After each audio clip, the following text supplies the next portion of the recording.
8월 8일 금요일 새벽기도 시작하겠습니다. 함께 기도하시겠습니다.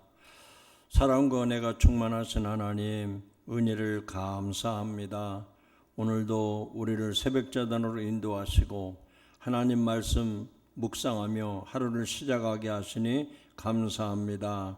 오늘도 그 말씀이 내게 교훈이 되게 하시고 내게 경고가 되게 하시고 내가 따라야 할 말씀이 되게 하여 주옵소서.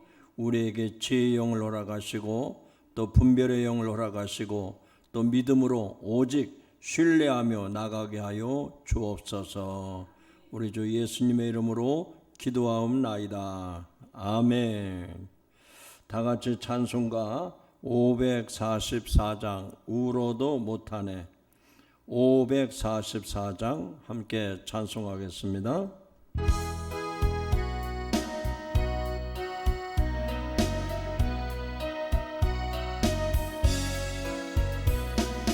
울어도 못하네. 눈물 많이 흘려도 거부롭게 못하고 죄를 씻지 못하니 울어도 못하네. 십자가에 달려서 예수 고난 보셨네.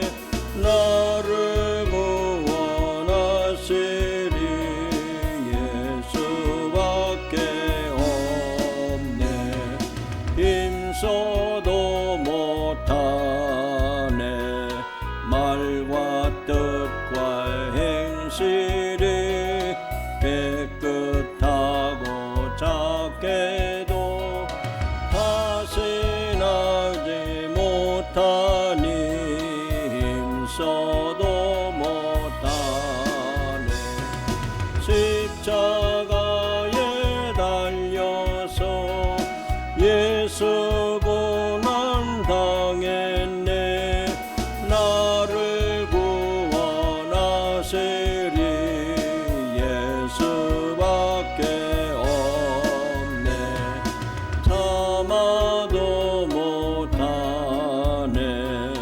할 수 없는 죄인이 흉한 죄에 빠져서 어찌하니 죽을까. 참아도 못하네. 십자가에 달려서 예수 고난 당했네. 나를 구원하시리 예수밖에 없네. 믿으면 나겠네. 저 예수만 믿어서 그 은혜를 힘입고 오직 주께 나가면 영원 삶을 얻네. 십자가에 달려서 예수 고난 당했네. 나를 구원하시리 예수밖에 없네. 아멘. 오늘 말씀은 에스겔서 14장 12절부터 23절 끝절까지입니다. 에스겔서 14장 12절부터 23절 끝절까지 봉독하겠습니다. 여호와의 말씀이 또 내게 임하여 이르시되 인자야 가령 어떤 나라가 불법을 행하여 내게 범죄함으로 내가 손을 그 위에 펴서 그 의지하는 양식을 끊어 기근을 내려 사람과 짐승을 그 나라에서 끊는다 하자. 비록 노아, 다니엘, 욥 이 세 사람이 거기에 있을지라도 그들은 자기의 공의로 자기의 생명만 건지리라. 나 주 여호와의 말이니라. 가령 내가 사나운 짐승을 그 땅에 다니게 하여 그 땅을 황폐하게 하여 사람이 그 짐승 때문에 능히 다니지 못하게 한다 하자. 비록 이 세 사람이 거기에 있을지라도 나의 삶을 두고 맹세하노니 그들도 자녀는 건지지 못하고 자기만 건지겠고 그 땅은 황폐하리라. 주 여호와의 말씀이니라. 가령 내가 칼이 그 땅에 임하게 하고 명령하기를 가라 그 땅에 돌아다니라 하고 내가 사람과 짐승을 거기서 끊는다 하자. 비록 이 세 사람이 거기에 있을지라도 나의 삶을 두고 맹세하노니 그들도 자녀는 건지지 못하고 자기만 건지리라. 나 주 여호와의 말이니라. 가령 내가 그 땅에 전염병을 내려 죽임으로 내 분노를 그 위에 쏟아 사람과 짐승을 거기에서 끊는다 하자. 비록 노아, 다니엘, 욥이 거기에 있을지라도 나의 삶을 두고 맹세하노니 그들도 자녀는 건지지 못하고 자기의 공의로 자기의 생명만 건지리라. 주 여호와의 말씀이니라. 주 여호와께서 이같이 이르시되 내가 나의 네 가지 중한 벌 곧 칼과 기근과 사나운 짐승과 전염병을 예루살렘에 함께 내려 사람과 짐승을 그 중에서 끊으리니 그 해가 더욱 심하지 아니하겠느냐. 그러나 그 가운데 피하는 자가 남아 있어 끌려 나오리니 곧 자녀들이라. 그들이 너희에게로 나오리니 너희가 그 행동과 소행을 보면 내가 예루살렘에 내린 재앙 곧 그 내린 모든 일에 대하여 너희가 위로를 받을 것이라. 너희가 그 행동과 소행을 볼 때에 그들에 의해 위로를 받고 내가 예루살렘에서 행한 모든 일이 이유 없이 한 것이 아닌 줄을 알리라. 주 여호와의 말씀이니라. 아멘. 아멘. 오늘 하루도 믿음 안에서 승리하는 하루가 되시기를 주의 이름으로 축원합니다. 계속해서 이 에스겔서 말씀에서 하나님은 그 유다 백성들에게 하나님의 무서운 심판을 환상으로도 보여주셨고 또 친히 이 에스겔에게 말씀으로 친히 명령하신 것을 볼 수가 있습니다.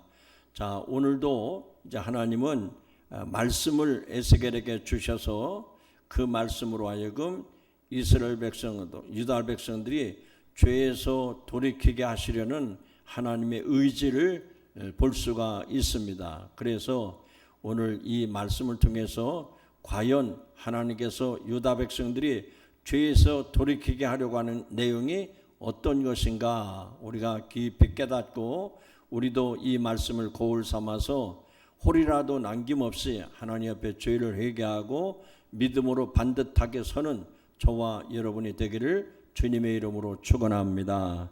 오늘 읽은 말씀에 보면 몇 가지 특징이 나오는데 첫 번째 특징은 의인 세 사람의 이야기가 나옵니다. 노아, 다니엘, 욥이라는 사람입니다. 그런데 이 노아와 다니엘과 욥은 그 시대의 당대의 최고의 의인이었습니다. 그런데 재미있는 것은 그렇게 의로운 사람이었는데도 불구하고 하나님은 그 시대의 죄악에 관양한 것을 심판을 하셨습니다. 그래서 노아 시대는 물로 심판했고 다니엘 때는 포로로 끌려가게 하셨고 또 욥은 그렇게 믿음 좋은 사람이었지만 그 욥에게 하나님이 여러 가지 시험을 통해서 그의 믿음이 정금같이 나오게 하신 것을 볼 수가 있습니다. 이것이 의인 세 사람의 등장을 통해서 우리에게 아무리 의인이었다 하더라도 하나님은 죄에 대해서 반드시 심판하시고 벌하시는 하나님이시라는 것을 보여줍니다. 두 번째 특징은 오늘 말씀 가운데 보면 그 문장 자체에서 가령이라고 하는 말이 반복되고 비록이라는 말이 반복됩니다. 몇 번이 반복되는지 아시죠? 4번 이 말씀이 가령, 비록 이런 말씀이 반복해서 나옵니다. 여러분, 가령이라는 말은 무슨 얘기죠? 그들이 가령 잘못을 했을지라도 하나님이 용서해 주시겠지, 이렇게 생각하고 있다는 말이죠. 비록, 그것도 같은 뜻 아닙니까? 비록 그들이 잘못했어도 하나님은 다 너그럽게 용서해 주시겠지. 그러나 하나님은 그런 하나님이 아니라는 거죠. 그들이 행한 대로 심판하시는 하나님이시라는 것을 오늘 이 4가지 비유를 통해서 말씀하고 있습니다. 그만큼 하나님의 심판은 분명하고 확실하고 엄중한 것이라는 것을 말씀하고 있습니다. 그래서 4가지 심판이 나오는데, 먼저 13절에 첫 번째 그 심판이 나오죠. 인자야, 가령 어떤 나라가 불법을 행하여 내게 범죄함으로 내가 손을 그 위에 펴서 그 의지하는 양식을 끊어 기근을 내려. 여기 보니까 하나님의 심판이 기근으로 나타납니다. 그러니까 그 백성들이 불의를 임싸고 살 때 하나님이 기근을 내리시겠다는 사인을 보내신 겁니다.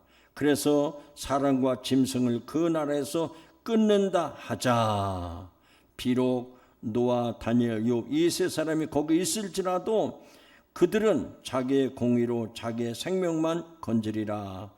즉 그들은 의인이기 때문에 그들은 구원받겠지만 다른 사람들은 그 시대의 불의 때문에 다 심판을 면하지 못할 것이다 라고 말씀을 합니다. 그래서 첫 번째 재앙이, 첫 번째 심판이 기근에 대한 심판이 나왔어요.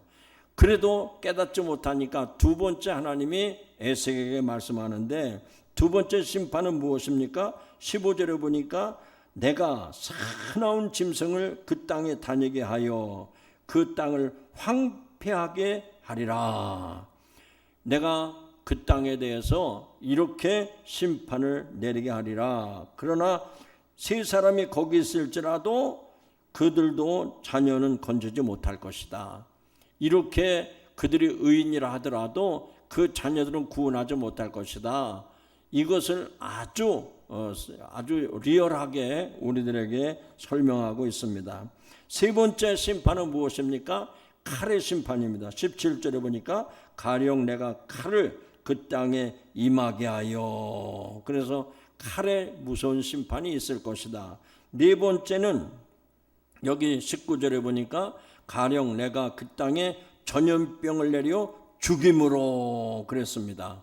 그러나 그 당시 노아라든지 다니엘이든지 욥 같은 의인이 있다 하더라도 그들은 구원을 받겠지만 나머지는 심판을 면치 못할 것이다 라고 말씀을 합니다.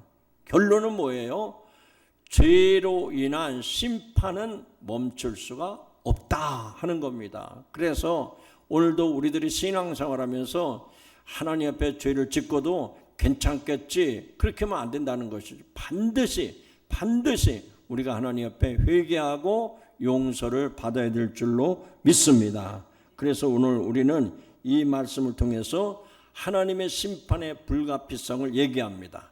그 시대에 노아가 있다 하더라도, 그 시대에 다니엘이 있다 하더라도, 욥과 같은 사람이 있다 하더라도 하나님의 심판은 불가피하다라는 것을 우리에게 깨닫게 하고 있습니다.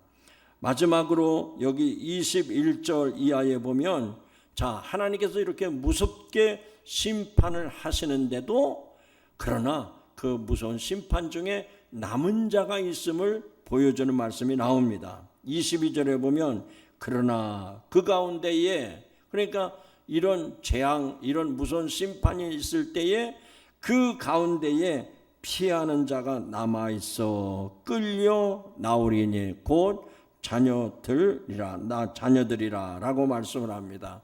하나님의 무서운 심판이 4가지로 전무후무하게 나타나는데, 그래도 그 어려운 심판 중에 남은 자들이 끌려 나올 것이다. 이 말씀은 무슨 얘기일까요?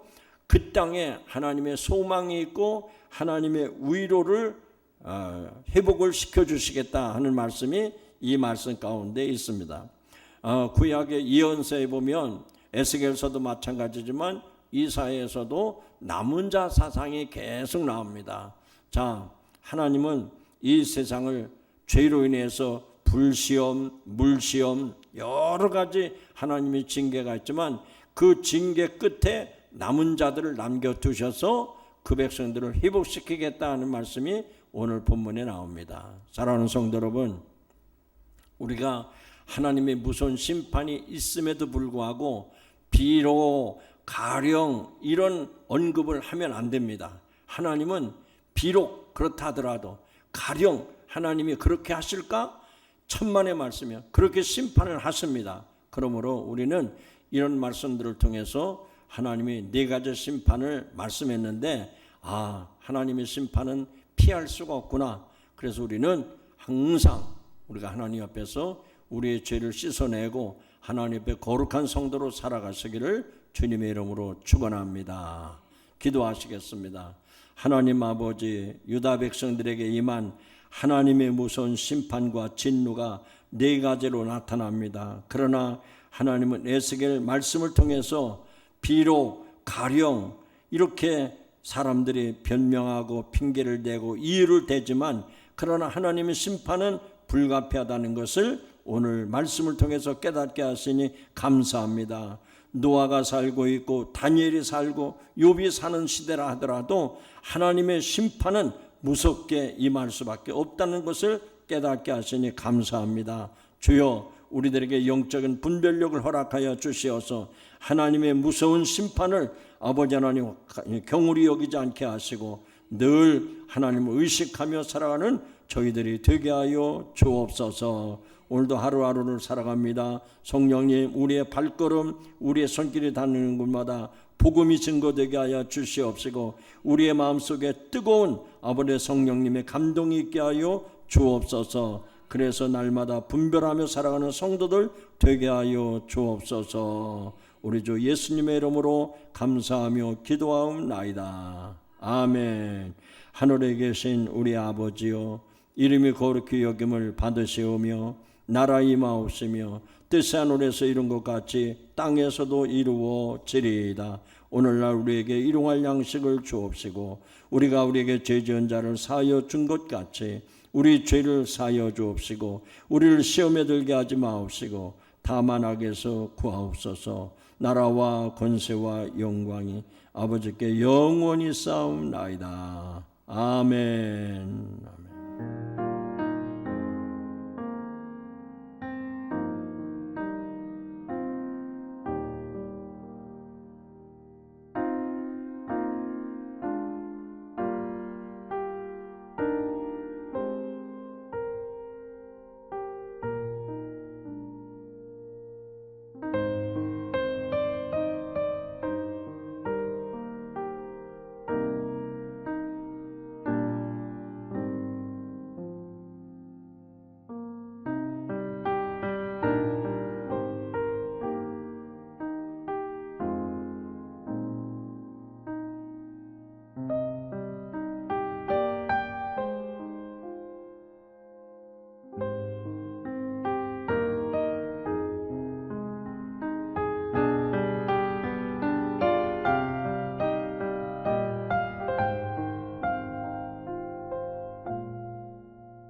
음.